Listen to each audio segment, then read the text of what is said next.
Good morning. Can we have your attention? Thank you and welcome to day 2 of the Summit on Health Disparities and the Spring Health Braintrust. I'm happy to be here to host you along with my friend Dr. Gary Puckrein of the National Minority Equality Forum, who you'll hear from in a moment. We had a great first day of our summit, full of robust and engaging dialogue on how to address minority health disparities. And we've got a great lineup of sessions for you today, centered on diversity in medicine and the critical role of the diversity pipeline in reducing health disparities. We're also happy to have with us this morning as our keynote speaker, Dr. Damon Tweedy, Assistant Professor of Psychiatry at Duke University Medical Center and author of the New York Times bestseller, Black Man in a White Coat. I have that book in my Kindle. A doctor's reflection on race and medicine. Thank you for joining us, and thank you, Dr. Tweedy, as well. And at this time, I'd like to call up Dr. Gary Puckrein for a few words.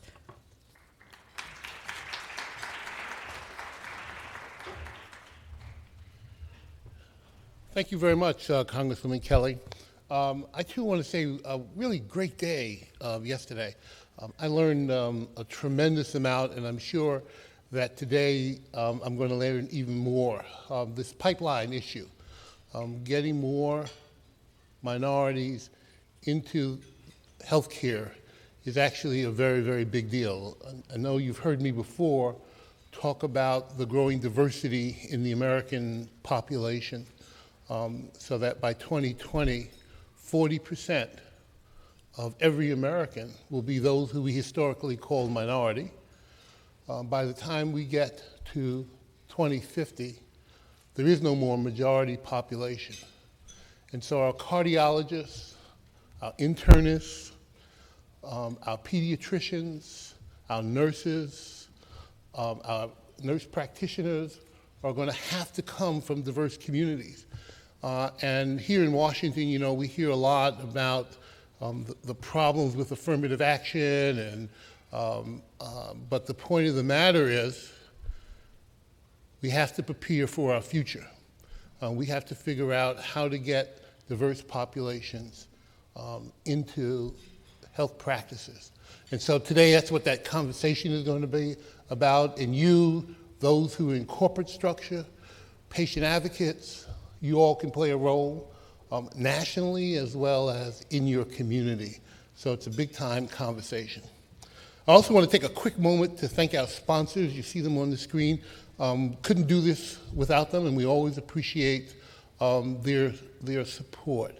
So I'm looking forward to an exciting day, and hopefully this will not be a talking heads session, but some place where we can really get some work done. So thank you very much.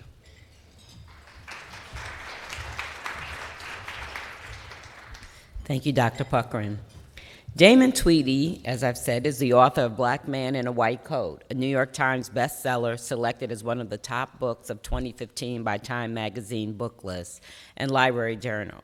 Dr. Tweedy is a graduate of Duke University School of Medicine. He's an assistant professor of psychiatry at Duke University Medical Center and a staff physician at the Durham Veterans Affairs Medical Center. He has published articles about race and medicine in the New York Times, the Washington Post, and the Chicago Tribune, as well as in the medical journals, JAMA, and Annals of Internal Medicine. It is now my honor and pleasure to introduce Dr. Tweedy to you.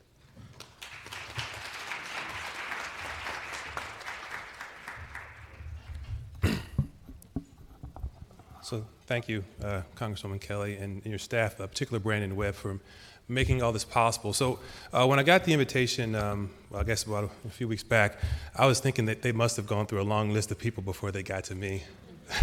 So part of the reason why I felt that is because kind of looking back on my earlier life, I kind of feel like I'm an unlikely person in some ways to have been in this position. So it's certainly an honor to be here, of course. And the reason why I'm here is because the book Black Man in a White Coat was published in September. And it got a lot more media and publicity than I ever envisioned when I got the process started. And from that, so really the book is about my experiences as my journey through the medical system, but so it's telling the stories of the journey of African American physicians, but also the challenges that African American patients are facing out in the real world.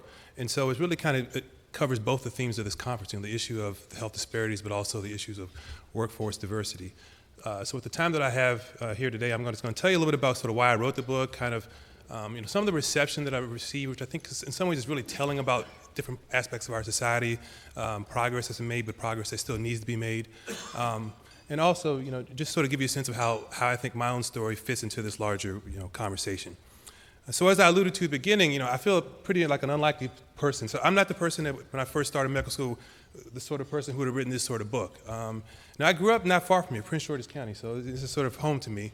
My grandmother lived in Northeast D.C., and we would come to church on Sundays and visit her. And so I grew up in the Prince George's County area, but on the sort of the more D.C. side, the more kind of working class side of the Prince George's County. And sir, I certainly knew in that environment it was a neighborhood that was basically 100% black, and we were bused to schools that were white. So it was sort of in that era of time. And so I certainly had a sense of, obviously the inequality and rampant in our society. But in some ways in my life, I kind of, I was always a good student, and in my own sort of frame of mind, I felt like I somehow transcended that in a way. Like, I worked hard, got to school, and I got to Duke Medical School, got a scholarship there. So somehow maybe I transcended all these other ugly realities of life. That was sort of the mindset that I had in my brain at that time in my life. But when I started medical school, a few things occurred that kind of maybe rethink that perception. So I have this little image here. And so during that first year of medical school, you'd learn about diseases, there's the introduction to body and disease. And whenever the professors would talk about diseases, there was sort of this refrain they'd come up with. There would be this discussion about, like, for instance, disease X, for instance, would be more common among black people. So they would start with the sort of the biology of the disease, like how it affects the body. Then they would go to sort of the demographics, the who and the why. So who does it affect more, men or women, young or old, that kind of thing. Whenever they talk about race and ethnicity, it would always be the same discussion.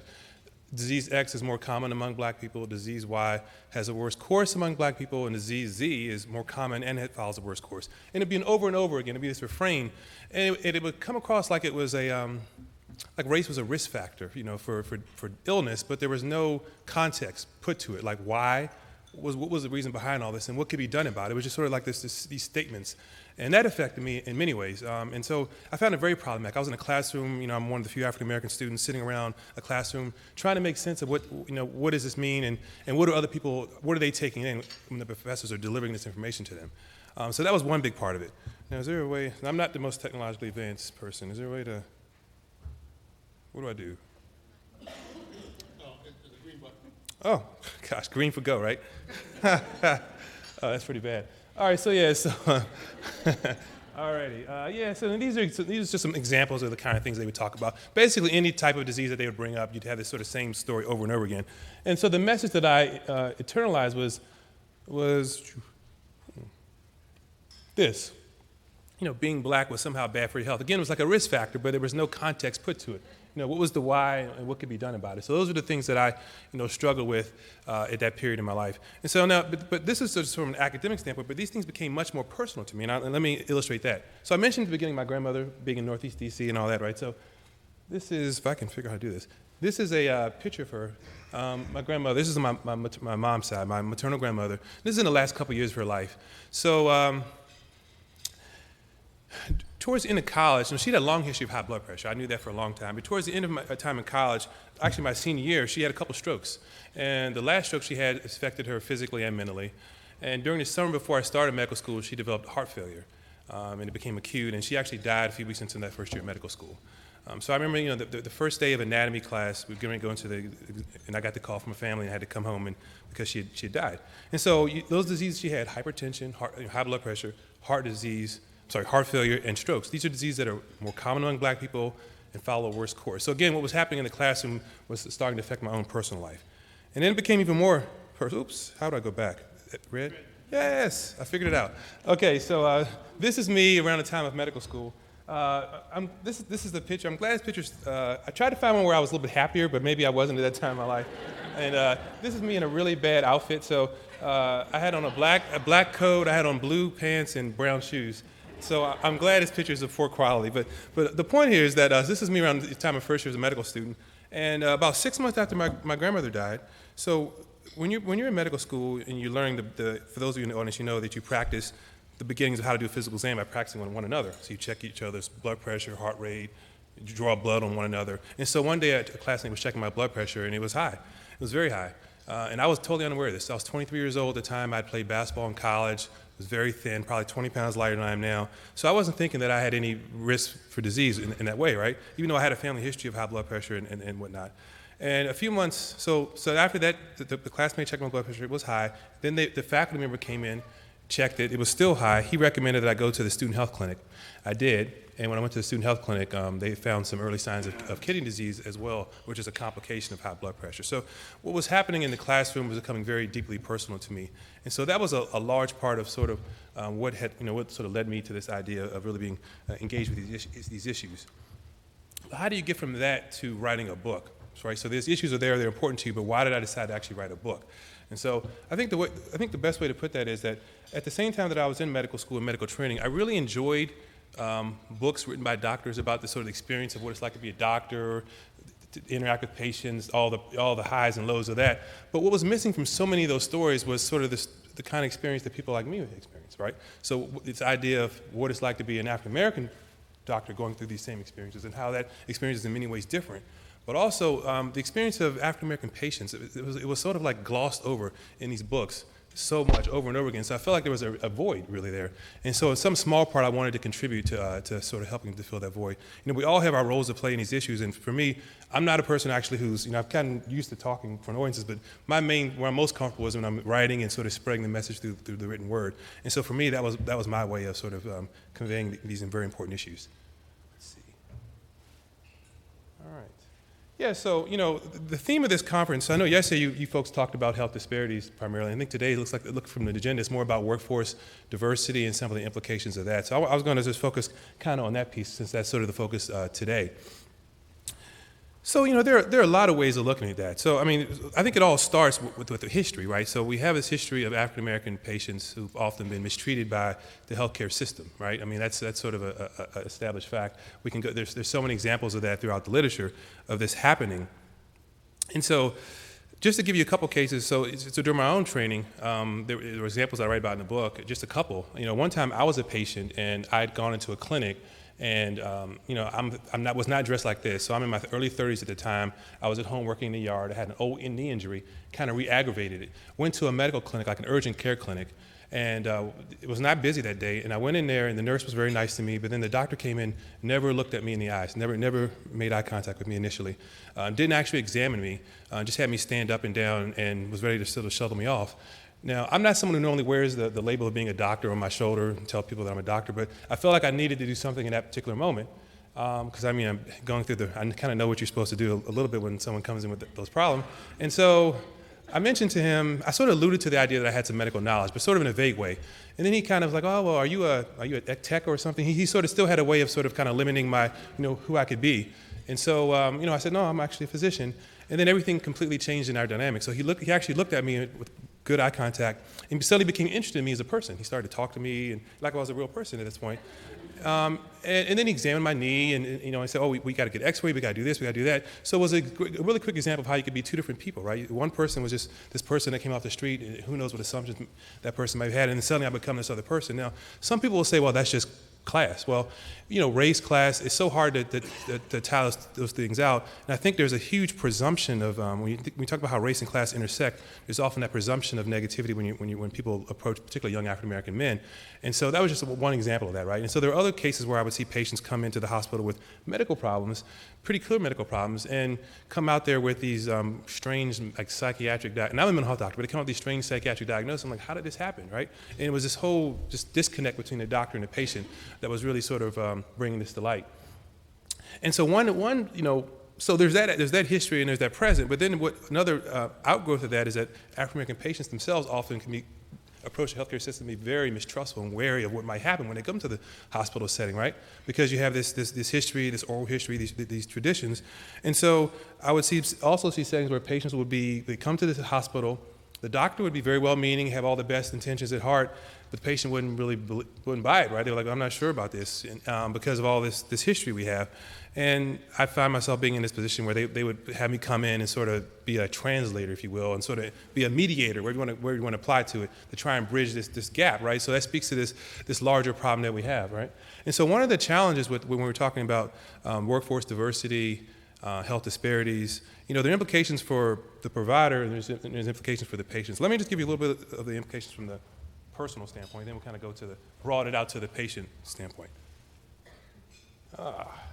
Yeah, so as a provider, right, so much of it is about perception and how people perceive you. So me coming into the exam room as a medical student and later as a doctor, I know this is hard for you guys to read. Well, actually, it's pretty good up there. It's hard for me to read over here. Maybe I should need some glasses. Examples of how people perceive you, right? So these are all examples of things that people had said to me, and these are just a couple snippets. So as a first-year medical student, I'd gone to a classroom, and the professor was like, well, are you here to fix the lights here in the room? And then it was sort of the encounter escalated where he was like, well, I called about this last week. Why haven't you done this? And it was really sort of ugly kind of exchange. It was a perception I couldn't be in the classroom for the other purpose, right, being a medical student in his classroom. That was a period about 20 years ago, and the school I was at was in a period of transition from sort of the old to the sort of the more contemporary in terms of enrollment in minorities. It was a big transition period, and so some of the older guard was struggling with the changes, I believe. A few years later, as a medical intern, a patient came to the hospital, said he didn't want a doctor, inward doctor. His family had his daughter had a Confederate flag shirt, and his grandson actually had a tattoo with Confederate flag. You think this is going to be a really bad encounter between me and these folks, right? So these are examples of things that I experienced that are in many ways very unique, right? From my own physical appearance. It's not about anything that I did. It's just about what people interpret from me just by seeing me, right?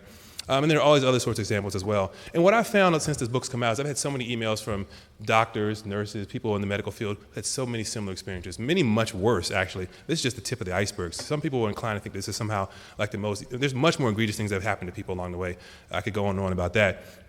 And then there's a flip side where, there are African-American patients who are incredibly grateful and pleased to see someone, and somehow really excited to see someone in my position. So there's all these sort of complicated dynamics that are at work there. And then this is sort of something I touch on a lot in the book. Now, the book doesn't always portray me in the most favorable light. It's a very honest, sort of deeply personal recollections about the challenges of someone coming from the background that I came from, sort of becoming part of this medical world and what that means. And this has implications for minority students who are going through the pipeline and going through the process. These are things that they go through as well to different degrees depending on their backgrounds. These are real challenges because you're confronted with this other world of this other expectations, other culture. The patients you see are very similar to your own experiences, and you can see people being mistreated, and you're trying to figure out where you fit on this hierarchy and where it's a really challenging experience. And so I think that's something that's really something we can't neglect. Now, this is looking at the issue, and I'm sure this report's been talked about. If not, it will be today. There was a report that came out from the AAMC here, not far from here, looking at the decline in enrollment among African American men in medical school, dating back to 1978. So we're talking 36-year time span. Basically, it's flatlined, the enrollment of African American men in medical school. Whereas in every other demographic in our society, the population's increased. The overall population, the overall physician population, and every other subgroup. So now you'll see, and I've had a chance to go to a lot of medical schools over the last several months, and you see these schools, and you'll see that there may be 7 or 8 African American women in a medical school class, and maybe 1 African American man. You see this pattern over and over again, replicated. I mean, it's really problematic, right? So, it speaks to a lot of issues, and I'll address more of those. I think, I mentioned some at the bottom, and the report really, I encourage you who haven't seen the report to look at the report. It's a really good report. What I would say, though, is that, so much of it is about this, I think, perception game and how people perceive you and how you in turn perceive yourself. So I described the neighborhood I grew up in a little bit. Some of the people I grew up with, so I grew up in a neighborhood that was basically 100% African American. Some of many of the men in particular struggled. So the neighbor across the street was incarcerated and drug charges and murdered in prison. Another neighbor had a similar story. He was incarcerated and so it was that kind of environment in many ways. Athletics was sort of seen as a way out, success, the way out of that sort of environment that I grew up in. And I think for men in particular, there's this sort of marginalization and limitation of what African American men can become, and that affects you. So I'm thinking about myself as a 13 or 14-year-old. The idea of becoming a physician would have just been unimaginable. It would have just been inconceivable. Like I'd never, other than maybe like a fictional character on TV, who I won't name, I'd never seen anything on any African American on TV, right? African American doctor, male doctor. It would have just been inconceivable. So I think the first time that I actually saw one, I was 17 years old. I was in high school. I injured my back, gone to this orthopedic surgeon, and he was black. And I was like, wow, that's so amazing. And then in college, the following year, I was in a summer program, and I met a African-American cardiologist, a young guy. The first guy was older, and this is a younger guy, so I could relate to him even more. And he was a cardiologist. And it was just amazing. And that was really the very first time that I actually thought, conceive of myself as actually becoming a physician. Like, it was just, even though I was good in science and math, just the whole concept that would have just been inconceivable. And wasn't for his guidance and being able to talk with him and seeing him as a real person, that it really sort of illustrated. So I think that's a really important piece, for we're talking about these larger puzzles on how to address these problems. Now let's go a little bit to the implications for patients, this idea of having fewer African-American doctors. So I described implications for someone like me as the student or the doctor. So this is just some quick numbers. So, African-American people in the general population, about 13% of the U.S. population is African-American. And you can see how the numbers dwindle down, and it goes down to about 4% among practicing physicians, right? So a scenario that happens a lot is that I was in a clinic as a doctor. I'm in psychiatry, and I'd be in this clinic. So the place where I worked at was basically half the patients were African American, and I get these requests over and over again. Patients would want an African American provider. Now sometimes it will be initiated by the referring provider. Sometimes it'd be by the patient themselves. And so I was one person, right? I'm one doctor in this whole clinic, only African American doctor, and I would get all these requests over and over again. And it just sort of seemed like there was on one hand, it's like, gee, how can I see all these patients more than anyone else? I'm one person. I'm still trying to get through this process myself. But then it also seemed like there was a bigger, larger question that was being unaddressed. So I just wanted to. So this is some demographic data I'm going to show you. I know it's hard to see, but the point is that African American population is in red. So you can see the U.S. population is about 13%. I wish I had a pointer. On the left. In the middle, North Carolina was in the south, the population is about 22%. So you're increasing the population, of course. And in Durham, where Duke is, where I train, the population is about 40%. So you can see there's this large number of African-American patients, right, in this prestigiously, largely white medical school. Now, this is not unique to Duke. The next slide will illustrate how this pattern is replicated all over the country. So as you can see, Baltimore is nearby, not far from here. It has two medical schools, University of Maryland, Johns Hopkins. It's almost 2/3 African-American. And you can sort of see the pattern all over the country, right? And so even in all these cities have multiple medical schools. And even in New York and Boston, we have several medical schools. Even there, the population is double, the African-American population is double the national average. So you have this sort of nationwide pattern of schools being training the next generation of doctors, right? Students that are being situated in these communities that are historically largely African-American, and there's historical tensions in many ways between these communities and these hospitals. And this pattern is replicated all nationwide. So and so some of the implications for patients, again, looking back at the numbers here in terms of the physician population versus that patient population, right? So you can see the huge disconnect.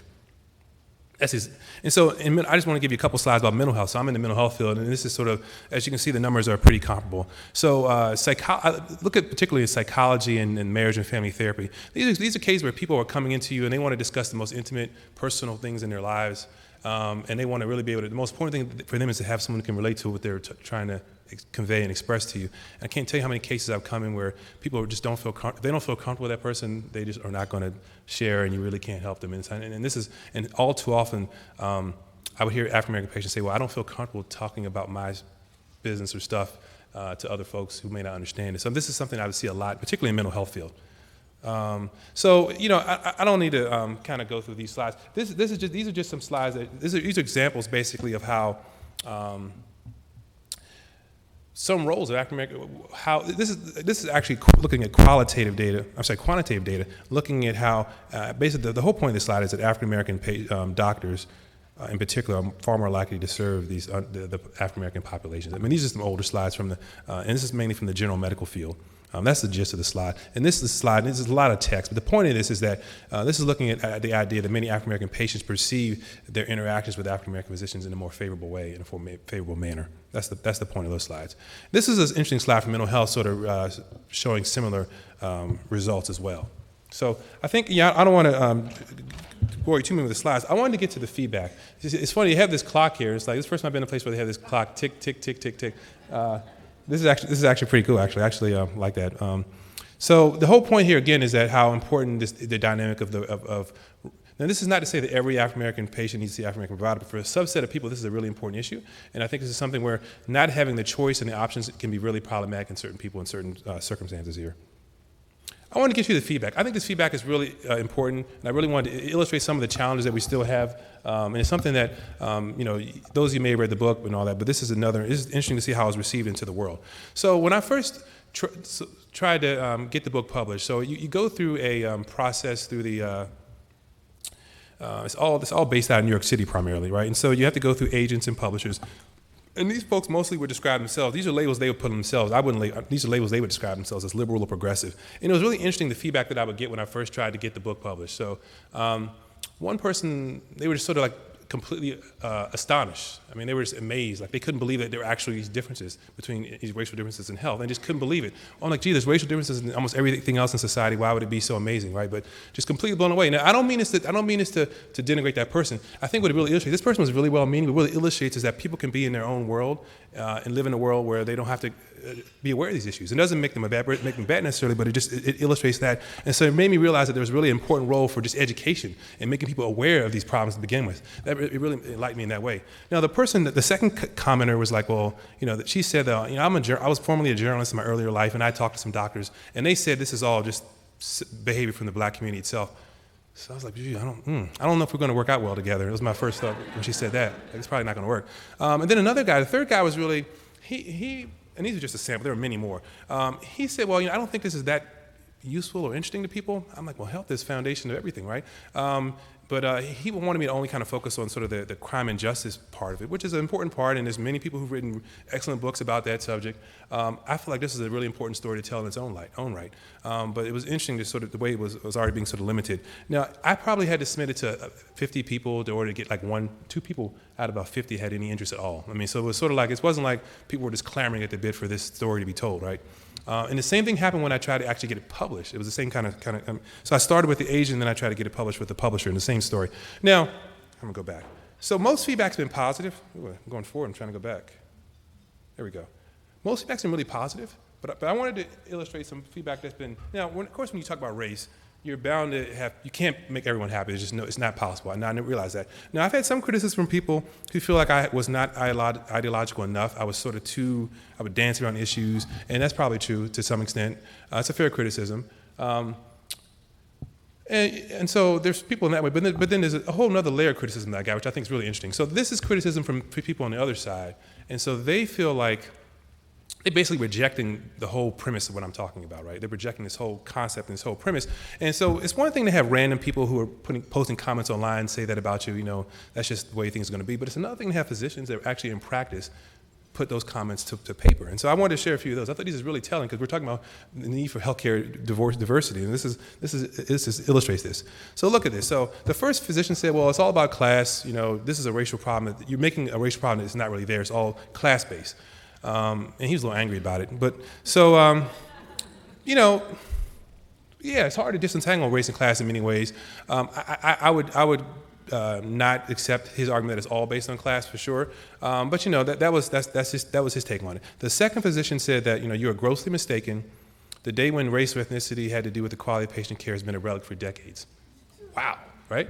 So this guy, I guess he acknowledged at one point in the past that was the case, but then suddenly magically everything had completely button had switched and everything had changed. And what's interesting thing about him was that he was actually in practice, and he practiced in a minority community, well, at least for part of his career, and he was certain that this was not an issue, and that his patients did not have any reservations about seeing him. And I was thinking, how can you read their minds and know what they're thinking? I'm like, I'm a psychiatrist. We cannot read minds. Not possible. And so I thought that was interesting. And then they kind of get a little bit worse. So the third person says, you do the entire population of non-black doctors a disservice by trying to convince the public of your misguided thoughts. So pretty strong criticism, right? The truth of the matter is that I've had many more positive comments from physicians who are all Asian doctors, Hispanic, women who can relate to different parts of my experience and this parts of my journey. So but this is the real doctor's take on the whole issue, right? And then the final one is probably the most problematic of all. It says the health problems of black people are solely the fault of black people. Now imagine if you're a doctor and you're in a clinic and you already believe that before you even say anything to the patient, how that's going to impact how you perceive what that patient's problems and concerns are, right? That's incredibly problematic, right? And so these are real people out in the real world. And so that really speaks. Now, I don't say this to depress you all, because this is certainly the minority, but it's still a really important point to illustrate that there are these attitudes out there, and that this is a real problem that needs to continue to be fought. And that's the point. That's the reason why I illustrate this to you. Now, of course, the vast majority has been positive, and I want to just kind of give you a couple. And I don't say that because I'm like trying to toot myself. I mean, I feel like it's an important story, and I think an important thing I realized from this story is that there are a lot of other people who need to tell their own stories. That there are other African American people, because there's a lot of really great stories out there to be told that really need to be told. So, in terms from the positive standpoint, I've had people who are not black, white readers and others, really talk about how this has given them a different insight on things. I had so many of my medical school classes. These are people who went to med school all the way through, and they had no idea of any of these things that I experienced. They were like, I can't believe this, I can't believe this, I can't believe this. And we were in the same school, same classes, but again, their view on, they could go through life and not have to sort of encounter these things in the same way that I did, right? And so that's one part I think is really important. So I really felt really valuable. And day after day, I continue to get emails from older physicians sort of being able to sort of comment on how my story connects with theirs in different ways. And certainly, one part of my book was to empower African American patients themselves, as well as the next generation of black physicians, to sort of help encourage them as well. So these are sort of the points of the book. So I think what I wanted to kind of wrap up with is that when we talk about these issues of pipeline, I see the clock. I'm doing good here. When we talk about these issues, of the pipeline, we certainly need to address the existing.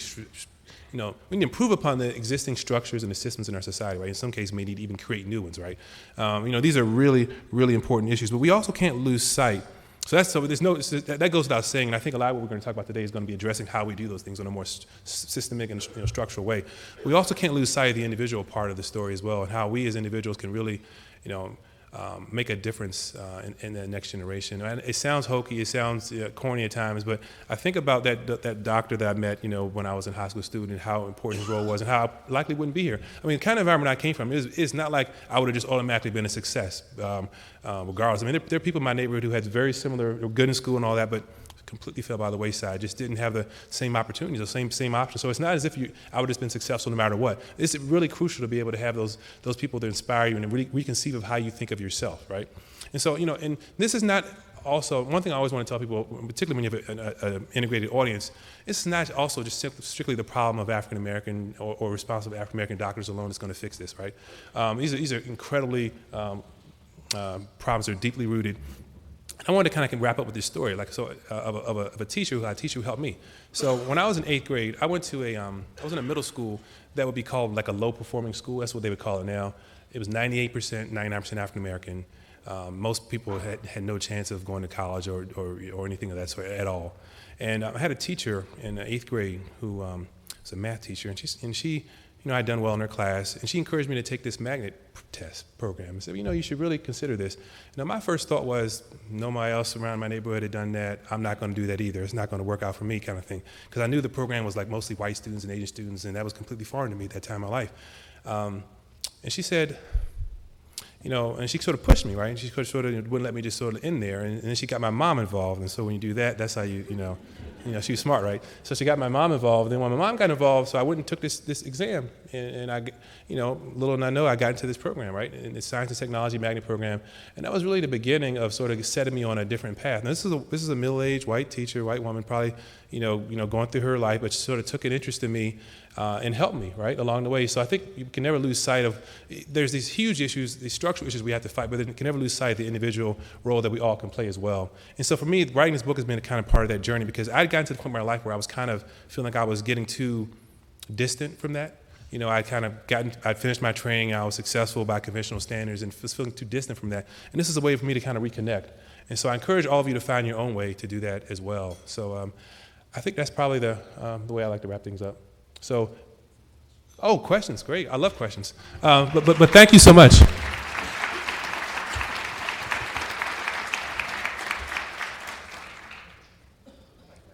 Yes, sir.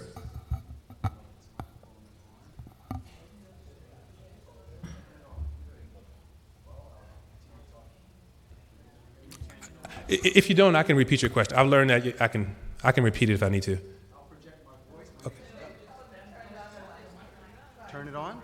Okay. Hello? Thank you, everyone. My name is Douglas Garland, and I'm here under the name Association of Black Health Professionals. I would like to thank you for your presentation today. I have very similar experiences to you, even where we were raised. I was born in the Beltway myself. I I acknowledge the fact that there are preferences that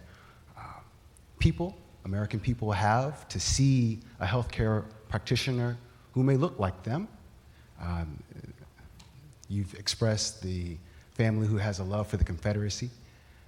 They may have had a preference. No more is that the case than with people who have historically been disadvantaged or mistreated. The caveat there is that there's a supply-demand ratio that makes it difficult for all families of color to see someone who looks like them.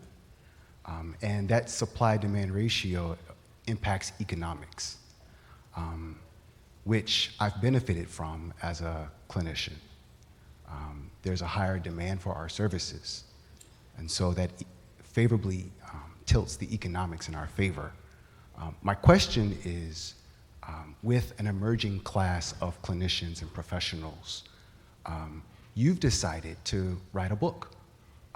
What would you recommend that we do with our extra time and financial resources? Physicians have lots of extra time, right? Yeah, no, it's a good question. So I guess a couple things I would say.